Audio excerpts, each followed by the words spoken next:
সকাল সকাল মুসাবরিমকে স্কুলে দিয়ে গিয়েছি 8:30টার দিকে। এখন বাজতে চলছে 10টা, এখন আর টিফিনের টাইম। তো এখন আমি টিফিন খাওয়ার জন্য আবার চলে আসছি স্কুলে। এখন ছোটো বাবুটাকে সাথে করে নিয়ে আসছি।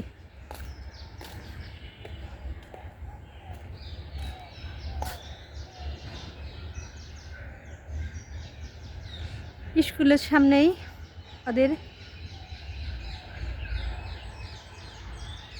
এটা হচ্ছে একটা সরকারি হাসপাতাল।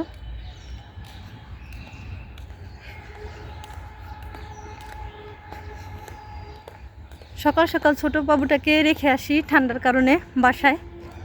10টার টাইমে ওরা আমার সাথে নিয়ে এসে পড়ি। বাচ্চাদের এখন টিফিন টাইম। সব বাচ্চারাই নিচে আসছে টিফিন খাওয়ার জন্য। ক্লাসে বসে খেয়েছে বাচ্চারা, ক্লাসে বসে খেয়েছে টিফিন। এখন একটু সময় পেয়েছে হাতে, তাই খেলার জন্য নিচে মাঠে নেমেছে।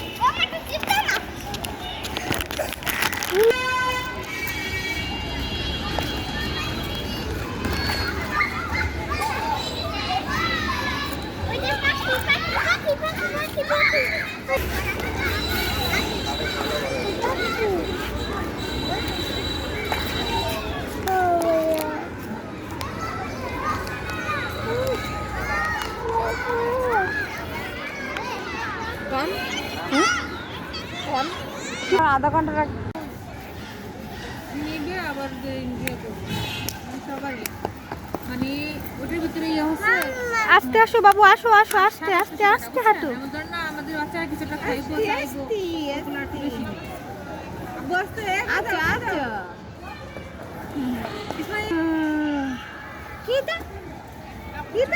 আবার যাবে, যাও।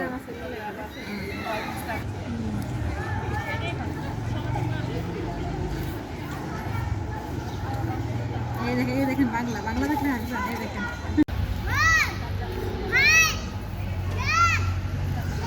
ক্যামেরাটা কত পরিষ্কার হবে।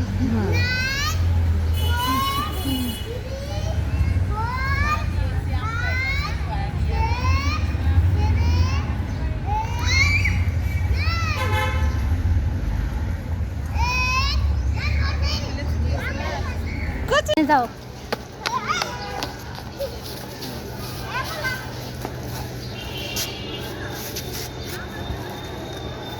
আমি কিন্তু দিয়ে দেবো, বুঝতে পারছেন?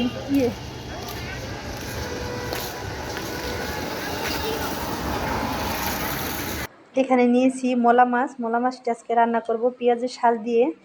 তাই প্রথমে মাছটিকে ধুয়ে পরিষ্কার করে নিয়েছি কেটে। আর এখানে নিয়েছি কিছু পেঁয়াজের শাঁস। মাছের পরিমাণটা একটু কম, তাই পেঁয়াজের শাঁসটাও আমি কমিয়ে নিই। গুঁড়া মাছ বাচ্চাদের জন্য খুবই উপকার একটা খাবার। এই খাবারটা খেলে অনেক ধরনেরই উপকার পাওয়া যায়। এখানে দিয়ে দেব কিছুটা পরিমাণে সয়াবিন তেল।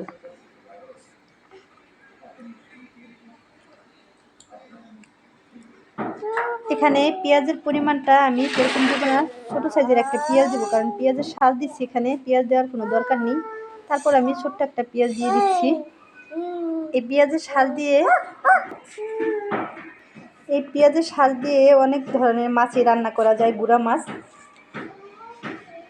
শাকের ভিতরে আমি মাঝে মধ্যে পেঁয়াজের শাল দিই, বথ্যা শাক। এর ভিতরে পেঁয়াজের শাল দিলে এরকম একটা পেঁয়াজও লাগে না, কিন্তু খেতে খুবই ভালো লাগে। পেঁয়াজের শাঁস অনেক রকম করে রান্না করা যায়, ভাজি করা যায় ডিম দিয়ে। এখানে ছোট সাইজের একটা পেঁয়াজ দিয়ে দিচ্ছি, আর দিয়ে দিচ্ছি পেঁয়াজের শাঁস। আর এখানে দিয়ে দিচ্ছি হলুদের ফাঁকি 4 চামচের হাফ চামচ। আর দিয়ে দিচ্ছি স্বাদ মতো লবণ। এখানে সামান্য পরিমাণ একটু আদা রসুন বাটা দিয়ে দিচ্ছি এখানে জিরার ফাঁকি। এখানে মাছটি দিয়ে হালকা হাতে মেখে নিব।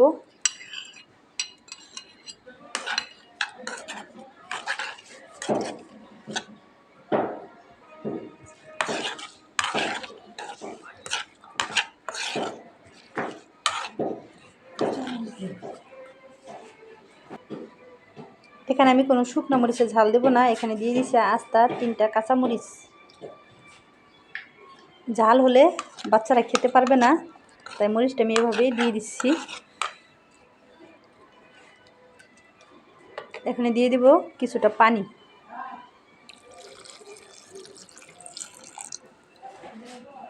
এভাবে আমি সব কিছু একসাথে মেখে তারপর মাছটা রান্না করে নিচ্ছি। এখন চলে যাব রান্না করতে। এখানে ঢাকনাটা ঢেকে দেবো। এখানে ঢাকনা দিয়ে ঢেকে দিচ্ছি। মাছটা আমি ঢাকনাটা দিয়ে ঢেকেই রান্না করে নিচ্ছি। আরও সাথে করবেও আজকে আমি পেঁয়াজের শাঁসের ভাজি ডিম দিয়ে। আমার ভিডিওটা যদি আপনাদের ভালো লাগে তাহলে একটা সাবস্ক্রাইব করে দিবেন,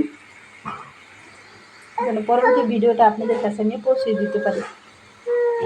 সাবস্ক্রাইবটা যদি করা হয় তাহলে আমি যে ভিডিওটাই ছাড়া হবে ওই ভিডিওটাই আপনাদের কাছে পৌঁছে যাবে। যদি সাবস্ক্রাইবটা না করেন তাহলে আর ওই পরবর্তী ভিডিওটা আপনাদের কাছে যাবে না। তাই আমার চ্যানেলটা একটা সাবস্ক্রাইব করে দিন। ঢাকনাটা আমি তুলে নিচ্ছি।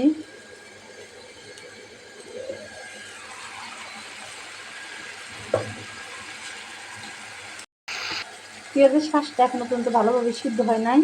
আমি আরেকটু ঢেকে দেবো কিছু টাইমের জন্য। ঢাকনাটা এখন তুলে আমি দেখি পেঁয়াজের শাঁসটা সিদ্ধ হয়েছে কিনা।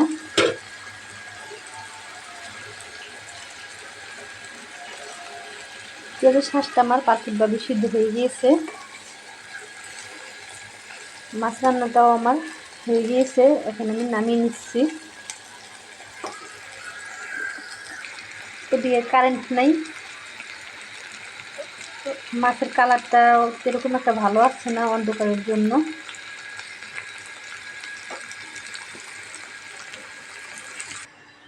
আমার রান্নাটা হয়ে গিয়েছে।